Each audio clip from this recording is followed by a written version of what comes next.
Selamat pagi kepada Ibu dan teman-teman semuanya. Oke. Di sini ketua pendiri kelompok 5 akan mempresentasikan hasil pekerjaan yang sudah mereka lakukan. Terlebih dahulu mereka akan memperkenalkan diri mereka. Perkenalkan, nama saya Iva Martau dengan NIK 6. Dan juga Nama saya Mario Utagawa dengan NIK 2. Saya Seperti Iva 2. Saya Fitri dengan NIK 6. Kita akan mempresentasikan hasil studi tadi. Yang pertama adalah konteks simbiosis industri berdasarkan politik untuk Indonesia. Indonesia dalam politik bioteknologi publik menjadi dana kandidat pertama untuk konteks simbiosis industri yang mempertimbangkan tentang lingkungan dan ekonomi di kawasan Asia Pasifik. Berikut adalah dengan konteks yang mengatasi wabah tersebut. Yang pertama adalah ekspansi populasi dan industrialisasi. Yang pertama itu mengurangi limbah dan memanfaatkan perusahaan industri dan sektor lainnya. Misalnya itu adalah ternak atau limbah pabrik pada daerah penggunaan sebagai bahan produksi. Yang kedua adalah penilaian produksi Indonesia, di mana setiap industri di dalam konteks akan melakukan penilaian seperti untuk mengidentifikasi lingkungan lingkungan pada proses produksi. Yang ketiga adalah kebijakan lingkungan kooperatif, di mana menganalisis kebijakan lingkungan yang berhasil dari negara ekonomi Asia lainnya, misalnya pada skema perdagangan komersial. Keempat adalah limbah elektronik dan ekosistem. Mendirikan fasilitas khusus untuk limbah elektronik di dalam kompleks, memastikan pembongkaran dan pemulihan material yang rusak. Kelima adalah ekonomi biru, di mana kompleks ini dapat mengeksplorasi praktik aquaculture berkelanjutan, meminimalkan polusi dan memaksimalkan penggunaan sumber daya dalam lingkungan laut. Keenam, potensi energi terbarukan, di mana kompleks ini dapat berinvestasi pada sumber energi matahari, angin dan panas bumi untuk memenuhi kebutuhan energinya. Dampak perubahan iklim, di mana dalam praktik pertanian sintetik iklim di dalam kompleks seperti tanaman lahan kekeringan dan teknik irigasi hemat air. Kedua adalah simbiosis industri. Yang pertama itu adalah desain kompleks simbiosis industri atau yang sudah dibahas. Bagian sebelumnya telah membahas desain kompleks yang menggunakan konsep simbiosis industri dan dapat menambahkan kajian lebih lanjut tentang jenis industri yang akan ada di dalam kompleks, infrastruktur bersama, dan fasilitas daur ulang dan pengelolaan. Kedua yaitu ruang hijau perkotaan dan kompleks simbiosis industri. Ruang hijau urban dapat berperan penting dalam kompleks simbiosis industri. Yang pertama meningkatkan keanekaragaman hayati, menyaring polutan udara, mengatur aliran air besar, dan menenangkan karyawan dan meningkatkan produktivitas. Ketiga adalah peran lembaga pemerintahan Indonesia. Yang pertama itu adalah lembaga legislatif atau dewan perwakilan rakyat. Menerbitkan undang-undang yang menolong, serta undang-undang dapat memberikan insentif bagi perusahaan untuk bergabung dengan kompleks simbiosis industri. Kedua adalah lembaga eksekutif atau pemerintah, melaksanakan undang-undang lingkungan hidup melalui Kementerian Terkait seperti Kementerian Perindustrian dan Kementerian Lingkungan Hidup dan Kehutanan. Satu bentuk kegiatan yang dapat dilakukan itu adalah memberikan insentif keuangan serta memberikan bantuan teknis. Terakhir adalah lembaga indikatif atau mahkamah agung dan lembaga peradilan di bawahnya, yaitu menyampaikan sebentar antara anggota kompleks terkait kepatuhan terhadap lingkungan hidup. Terakhir yaitu lembaga indikatif dapat memastikan keadilan dan kepatuhan terhadap lingkungan. Keempat, mekanisme penegakan kebijakan lingkungan hidup di Indonesia. Yang pertama, pemantauan dan kepatuhan. Pemerintah melakukan inspeksi rutin untuk memastikan kepatuhan terhadap regulasi lingkungan hidup. Terus, kompleks simbiosis industri membentuk program pemantauan mandiri untuk melacak pertama penggunaan sumber daya, kedua emisi yang dihasilkan, dan ketiga produksi dan ditimbang. Dan seterusnya data hasil pemantauan dapat digunakan untuk memastikan pengelolaan lingkungan yang baik dalam kompleks. Yang kedua adalah sanksi. Pelanggaran terhadap peraturan lingkungan hidup dapat dikenakan sanksi berupa pertama denda administrasi, kedua penutupan izin usaha, ketiga penutupan sementara atau permanen. Hukuman yang tegas diharapkan dapat mendorong kepatuhan pelaku industri terhadap regulasi lingkungan hidup. Terus yang ketiga, kolaborasi dengan pemangku kepentingan. Bekerjasama dengan masyarakat lokal untuk memfasilitasi platform masalah lingkungan yang timbul dari aktivitas kompleks industri. Kedua, menjalin komunikasi yang baik untuk mewujudkan lingkungan yang sehat dan berkelanjutan. Kedua, bekerjasama dengan LSM lingkungan hidup untuk mengembangkan program pendidikan lingkungan hidup bagi karyawan kompleks industri. Seterusnya, meningkatkan kesadaran dan kepedulian terhadap isu lingkungan hidup. Yang kelima, apresiasi dan kritik terhadap kebijakan lingkungan hidup Indonesia. Pertama, penegakan dan pemantauan yang tidak memadai. Kompleks simbiosis industri dapat menjadi contoh penegakan yang efektif dengan menunjukkan manfaat ekonomi dan lingkungan dari kepatuhan terhadap regulasi. Kedua, pemantauan yang dilakukan kompleks industri dapat melengkapi pengawasan pemerintah sehingga potensi pelanggaran dapat diminimalisir. Kurangnya koordinasi antara lembaga pemerintah. Pertama, kompleks simbiosis industri dapat menjadi wadah koordinasi antar kementerian atau lembaga. Kena, opini publik dan perlindungan lingkungan hidup di Indonesia. Yang pertama, pentingnya lingkungan hidup dan hubungan internasional.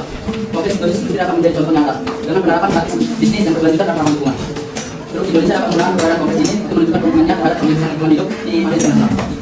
Yang kedua, partisipasi Indonesia dalam konferensi lingkungan hidup internasional. Indonesia dapat berpartisipasi dalam berbagai konferensi lingkungan hidup internasional. Seperti yang pertama, konferensi kerangka kerja perubahan iklim, kedua, konferensi keanekaragaman hayati, dan ketiga, protokol material tentang zat pendidik satu tahun. Partisipasi aktif Indonesia menunjukkan keseriusan pemerintah dalam menangani isu lingkungan global.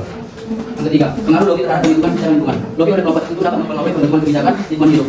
Kompleks simbiosis industri dapat menjadi wadah untuk yang pertama, pemgeloraan praktik bisnis yang ramah lingkungan, kedua, mempromosikan suara industri yang mendukung kebijakan berkelanjutan. Yang keempat, peran badan perlindungan lingkungan hidup di Indonesia. Pemerintah lingkungan hidup dan kehutanan atau LKHK sebagai lembaga utama yang bertugas. Yang pertama, melaksanakan kebijakan lingkungan hidup nasional. Terus yang kedua, melakukan pengawasan terhadap kepatuhan pelaku usaha terhadap regulasi lingkungan hidup. LKHK dapat bekerjasama dengan pengelolaan kompleks simbiosis industri untuk pertama, mengembangkan standar operasional prosedur atau SOP yang ramah lingkungan untuk berbagai kegiatan industri. Yang kelima, strategi peningkatan kebijakan lingkungan hidup. Peningkatan formulasi kebijakan dengan melibatkan para pemangku kepentingan termasuk akademisi, LSM lingkungan hidup dan pelaku industri dalam proses pembuatan kebijakan. Terus peningkatan implementasi kebijakan dengan meningkatkan kapasitas lembaga penegak hukum lingkungan hidup untuk memastikan kepatuhan pelaku usaha. Terus peningkatan kerjasama regional dan internasional dengan berbagi pengalaman terbaik mengelola lingkungan hidup dengan negara lain di kawasan Asia Tenggara. Kompleks simbiosis industri dapat menjadi contoh nyata dari kebijakan lingkungan hidup yang efektif. Keberhasilan produksi dapat mendorong peningkatan regulasi dan kerjasama internasional di bidang lingkungan hidup. Itu sebagai kawasan berbahaya. Yang pertama, limbah berbahaya. Kompleks simbiosis industri dapat meminimalkan produksi limbah berbahaya melalui pertama substitusi dengan mengganti bahan berbahaya dengan alternatif yang lebih aman dalam proses produksi. Yang kedua, optimasi proses. mengurangi jumlah bahan berbahaya yang digunakan unit unit produk. Yang selanjutnya, ekonomis. Bahan produk bermanfaat dalam situasi tertentu, tetapi berbahaya di situasi lain. Kompleks dapat berupa yang pertama melakukan pemisahan getah, yang kedua mengembangkan prosedur penanganan yang aman. Selanjutnya toksisitas akut versus jangka panjang. Kompleks harus mempertimbangkan kondisi efek kesehatan jangka pendek dan jangka panjang serta penanganan bahan berbahaya. Upaya yang dapat dilakukan diantaranya yang pertama investasi pada APD dan monitoring kesehatan. Selanjutnya sinergi dan efek sinergis. Kombinasi tertentu dari bahan berbahaya dapat memiliki efek aman yang lebih besar daripada efek toksisitas individualnya. Oleh karena itu, kompleks dapat dilakukan berupa yang pertama melakukan penilaian risiko dan mencegah pencampuran yang berbahaya. Selanjutnya, polisi persisten versus sementara. Kompleks harus memprioritaskan dan meminimalisasi penggunaan produk persisten, misalnya logam berat yang bertahan lama di lingkungan. Contohnya teknologi pengolahan dan substitusi bahan baku. Yang kedelapan, bahaya bahan beracun. Bahaya bahan beracun antara lain yang pertama, ambang batas paparan bahan berbahaya. Seperti paparan bahan berbahaya pada tingkat tertentu dapat ditoleransi oleh manusia. Selanjutnya, ambang batas paparan atau APP adalah konsentrasi oksigen bahan berbahaya di udara, air, atau tanah yang dianggap aman untuk bekerja atau masyarakat umum yang jangka waktu tertentu. Selanjutnya, dalam waktu bahan berbahaya ke dalam tubuh. Bahan berbahaya dapat masuk dalam tubuh manusia melalui berbagai jalur. Yang pertama, diantaranya inhalasi atau pernapasan. Selanjutnya, infeksi atau pencernaan. Selanjutnya, absorpsi kulit. Selanjutnya, suntikan atau injeksi. Kemudian, relevansi dengan kompleks industri antara lain, kompleks perlu memiliki proses penanganan bahan berbahaya yang aman untuk mencegah paparan terhadap pekerja. Selanjutnya, pelatihan mengenai bahan berbahaya dan penggunaan APD yang tepat harus diberikan kepada karyawan. Selanjutnya, dalam masuk bahan berbahaya lingkungan. Bahan berbahaya mencemari lingkungan melalui berbagai cara. Yang pertama, yaitu limbah cair atau yang pertama limbah cair dari tempat pembuangan akhir. Kedua, kemungkinan dan kebakaran. Ketiga, emisi udara dari proses industri. Relevansi dalam konteks industri antara lain, kompleks harus menerapkan praktik pengolahan limbah yang baik untuk mencegah perubahan lingkungan. Perlu memiliki proses penanganan perubahan dan lingkungan dengan efektif. Selanjutnya, Indonesia dan pengolahan bahan berbahaya. Yang pertama, definisi limbah bahan berbahaya dan pelajaran di Indonesia. Indonesia memiliki regulasi terkait pengolahan limbah bahan berbahaya dan beracun dan ketiga dan diatur dalam peraturan pemerintah nomor 101 tahun 2009. Relevansi dalam konteks industri antara lain setiap jenis limbah yang dihasilkan di kompleks harus diklasifikasikan dan dikelola sesuai dengan regulasi D3.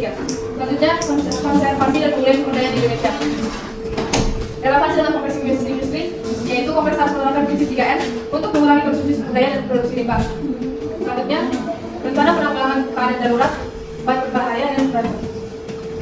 Indonesia memiliki rencana penanggulangan keadaan darurat bahan berbahaya dan beracun yang bertujuan untuk melindungi masyarakat dan lingkungan dari bahaya bahan berbahaya. Relevansi dengan kompleks industri yang lain, kompleks harus memiliki rencana penanggulangan keadaan darurat sendiri yang sesuai dengan RPKD nasional. Selanjutnya, daftar prioritas nasional 5B3. Pemerintah Indonesia menetapkan daftar prioritas nasional 5B3 yang berisi dari 5B3 yang memerlukan perhatian khusus. Sampah dan kompleks simbiosis industri seperti gaya hidup dan sampah bunyi cikal. Semakin konsumtif gaya hidup masyarakat, semakin banyak pula sampah yang dihasilkan. Relevansi dengan kompleks simbiosis industri. Kompleks dapat mengedukasi masyarakat sekitar tentang gaya hidup minim sampah. Aktivitas industri dan sampah industri. Aktivitas industri menghasilkan sampah padat berupa sisa bahan baku, gagal produksi dan kemasan. Pengelolaan sampah yang tidak baik dapat mencemari lingkungan. Masalah tempat pembuangan akhir modern. TPA modern sekalipun berpotensi menimbulkan masalah lingkungan seperti ini, emisi gas metana dari TPA, dan kapasitas TPA yang terbatas. Relevansi dengan kompleks simbiosis industri adalah mengurangi jumlah sampah yang dikirim ke TPA dengan menerapkan prinsip 3M dan simbiosis industri. Limbah elektronik, masalah industri yang semakin besar. Menjadi masalah yang signifikan karena beberapa, yaitu cepatnya keusahaan perangkat elektronik, kesulitan daur ulang, kurangnya infrastruktur pengolahan, dan peningkatan penggunaan elektronik. Dampaknya adalah kerusakan lingkungan, masalah kesehatan, dan hilangnya sumber daya. Relevansi dengan kompleks simbiosis industri adalah mendorong para anggota untuk mendesain produk elektronik yang lebih mudah didaur ulang, memfasilitasi kerjasama dengan perusahaan pengelola limbah elektronik.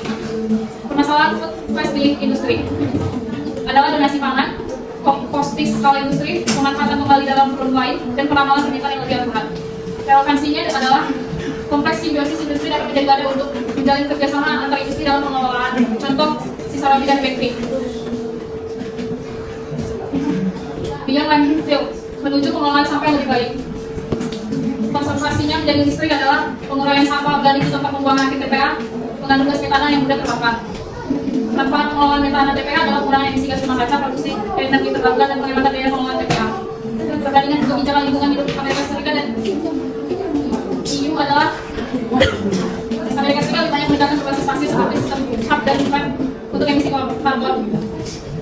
Uni Eropa dalam rangka regulasi yang lebih ketat dan terstandarisasi di seluruh negara anggota.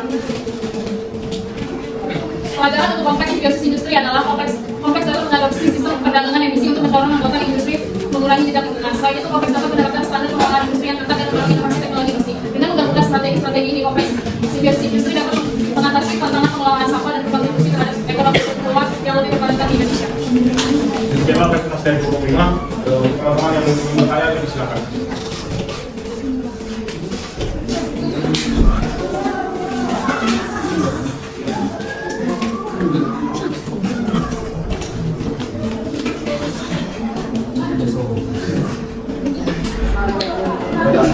Baiklah, saya perkenalkan diri dulu. Perkenalkan, saya Ketua Cabang Syarikat. Pada saya akan bertanya dari kelompok 5. Apa saja peran lembaga pemerintah Indonesia dan lembaga legislatif? Baiklah, kami akan menjawab pertanyaan dari peran lembaga pemerintah Indonesia dalam lembaga legislatif itu menerbitkan undang-undang yang mendorong seperti efisiensi sumber daya alam, minimisasi limbah industri, pengendalian pencemaran lingkungan. Undang-undang ini dapat memberi insentif bagi perusahaan untuk bergabung dalam kompleks simbiosis industri. Demikianlah hasil presentasi dari 25.